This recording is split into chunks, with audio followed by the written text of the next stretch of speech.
Hello, Green Council building members. I am so glad to be with you today. My name is Catherine Hayhoe, and I am a climate scientist and also chief scientist for the Nature Conservancy. I study how climate change is affecting us here and now in the places where we live and what we can do about it. When it comes to climate change, the two most common questions I'm asked are, where do you find hope? And what can we do about it? And I think you have the answers to both of them, because all of the GBC meetings I've ever been at, I have seen so many examples of what we can do about climate change. Many of them I had never even heard of before myself as a climate scientist, and I'm surrounded by people who are making a difference. And we know that where we find hope is when we act together.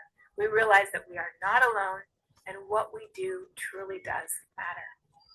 So I want to share two things with you today. Two important things that I think everyone needs to know. The first thing is this climate change thing, it's bad. It is a crisis. As far back as we can go in the history of this planet, we have never seen climate change this fast. It is no exaggeration to say that we are conducting an unprecedented experiment with the only home we have.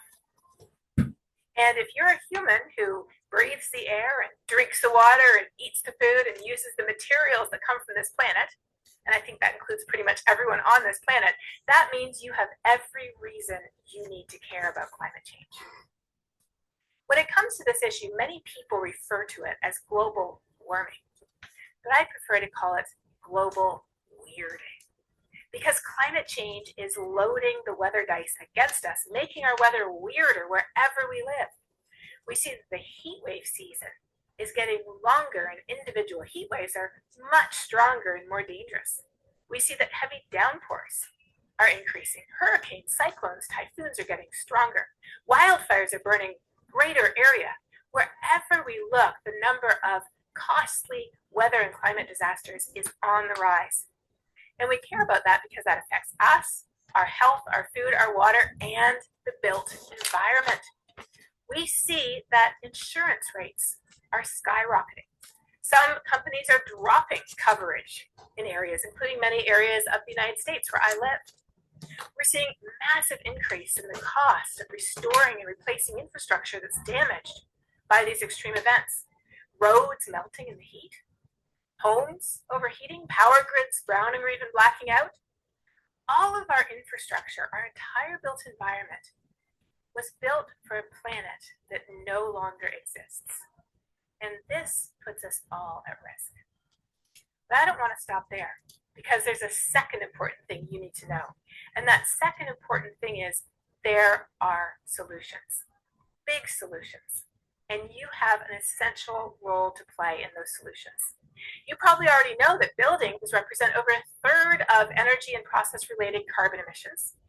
And you know that we need to massively increase the investment in net zero buildings, tripling it in order to meet the IEA's 2030 net zero goals.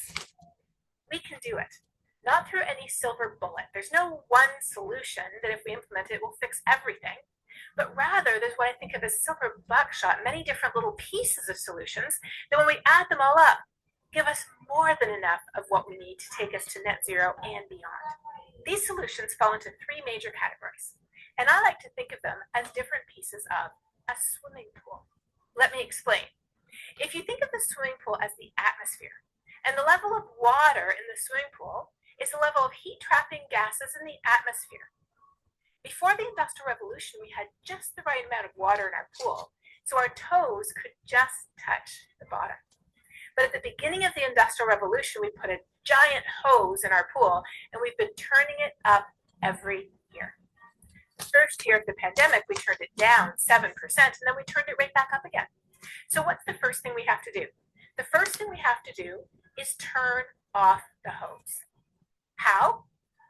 Through efficiency, clean energy, behavioral change, creating buildings that don't need fossil fuels to keep us warm and to keep the lights on at night.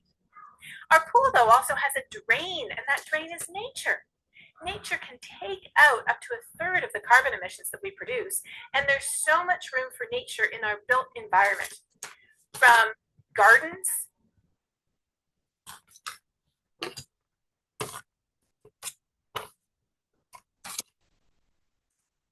Hello, my name is Catherine Heho dan saya sangat senang bertemu dengan Anda. Saya adalah seorang ilmuwan dan saya mempelajari bagaimana perubahan iklim mempengaruhi tempat tinggal kita. Ketika saya berbicara tentang perubahan iklim, ada dua pertanyaan yang muncul, yaitu apa yang bisa kita lakukan, apa yang apa yang menjadi harapan kita dan apa yang bisa kita lakukan. Hal ini saya akan menyampaikan dua hal penting. Yang pertama adalah perubahan iklim itu memang tidak baik. Ini adalah sebuah krisis kehidupan. Namun perubahan iklim seperti ini belum ada sebelumnya dan menjadi masalah yang sangat berbahaya. Jika kamu jika kalian saat ini menghirup udara segar, minum air, mengonsumsi makanan, dan menggunakan sumber daya alam dari planet ini, maka Anda memiliki tugas dan kewajiban untuk melindungi planet ini. Setiap kalian punya alasan untuk peduli terhadap perubahan iklim. Sebagian besar orang menyebut ini adalah pemanasan global, tetapi saya lebih suka menyebutnya dengan global warming. Mengapa? Karena perubahan iklim ini membuat cuaca menjadi tidak menentu dan gelombang panas yang kuat sehingga menjadi sebuah ancaman bagi kehidupan. Hujan yang sangat lebat dan ekstrem semakin meningkat. Badai seperti angin topan dan kebakaran wilayah hutan menjadi ancaman. Kebakaran wilayah hutan yang luas menjadi ancaman. Di berbagai belahan dunia, bencana cuaca dan iklim semakin meningkat dan berdampak langsung pada kesehatan, ketersediaan air minum, dan lingkungan tempat tinggal kita. Dampak ini mengakibatkan jalan yang meleleh akibat panas, rumah yang terlalu panas, dan kerusakan infrastruktur. Hal penting yang kedua adalah bahwa ada solusi dan kalian memiliki peran penting dalam mewujudkan solusi tersebut. Salah satu penyebab perubahan iklim adalah bangunan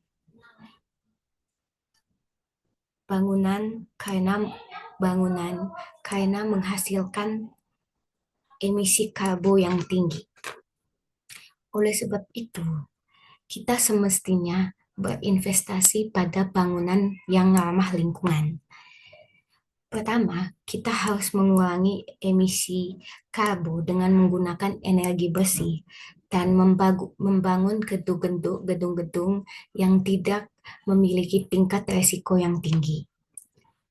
Kedua, alam bisa membantu menyerap karbon, contohnya taman dan lingkungan hijau, dan pembuatan lingkungan hijau di perkotaan.